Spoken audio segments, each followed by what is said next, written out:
केंद्र सरकार के दावों और अंतर्राष्ट्रीय दौरों की चकाचौंध के बीच दो नई वैश्विक रिपोर्ट्स ने आईना दिखा दिया है। हेनले पासपोर्ट इंडेक्स और ग्लोबल पीस इंडेक्स में भारत की मौजूदगी सरकारी दावों और जमीनी हकीकत के बीच के गहरे फासले को बयां करती है। अब सवाल ये उठ रहे हैं कि क्या महज बयानों और इवेंट से वैश्विक साख मजबूत हो सकती है? तो इन दोनों इंडेक्स में क्या है भारत की रैंकिंग और क्या है ये पूरी खबर, जानेंगे इस रिपोर्ट। दुनिया भर में भारत का डंका बजने और अंतर्राष्ट्रीय साख मजबूत होने के दावे आपने अक्सर सुने होंगे, लेकिन दो नई वैश्विक रिपोर्ट्स की जमीनी हकीकत कुछ और ही बयां कर रही है। विदेशी दौरों और मजबूत विदेश नीति के बड़े बड़े दावों के बीच इन आंकड़ों ने सरकार की प्राथमिकताओं पर गंभीर सवाल खड़े कर दिए हैं। सबसे पहले बात करते हैं भारतीय पासपोर्ट की ताकत की। हेनले पासपोर्ट इंडेक्स की जून महीने की ताजा रैंकिंग में भारतीय पासपोर्ट को बड़ा झटका लगा है। भारत अब 81वें स्थान पर पहुंच गया है। पिछले महीने भारत 78वें नंबर पर था। भारतीय नागरिक बिना पहले से वीजा लिए अब सिर्फ 56 देशों की यात्रा कर सकते हैं। अब सवाल यह है कि अगर वैश्विक साख इतनी ही मजबूत हुई है तो पासपोर्ट कमजोर क्यों हो रहा है?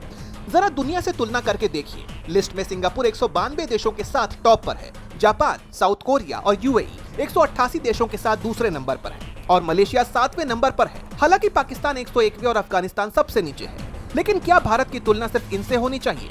हकीकत यह है कि विकसित देशों के लिए भारत को आज भी लंबी और जटिल वीजा प्रक्रियाओं से गुजरना पड़ता है। पासपोर्ट के बाद अब बात देश की आंतरिक सुरक्षा और शांति की करें तो साल 2026 के ग्लोबल पीस इंडेक्स ने दुनिया के 163 देशों की रैंकिंग जारी की है। भारत इस बार भी टॉप 100 में जगह बनाने में नाकाम रहा है। इस लिस्ट में भारत का स्थान 127वां है, जबकि पड़ोसी देश भूटान 16वें नंबर पर है। आइए एक बार इसकी लिस्ट पर भी नजर डाल लेते हैं। टॉप 5 सुरक्षित देशों की बात करें तो 19वें साल से लगातार आइसलैंड टॉप पर बना हुआ है।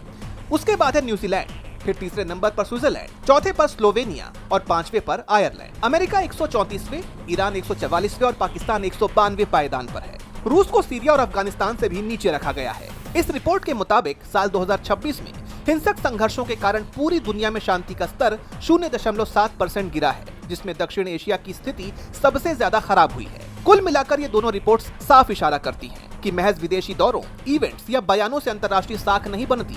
जब तक पासपोर्ट को वैश्विक मजबूती और नागरिकों को आंतरिक सुरक्षा नहीं मिलती, तब तक ग्लोबल पावर बनने के दावे जमीनी हकीकत से दूर ही रहेंगे। डीबी लाइव की रिपोर्ट।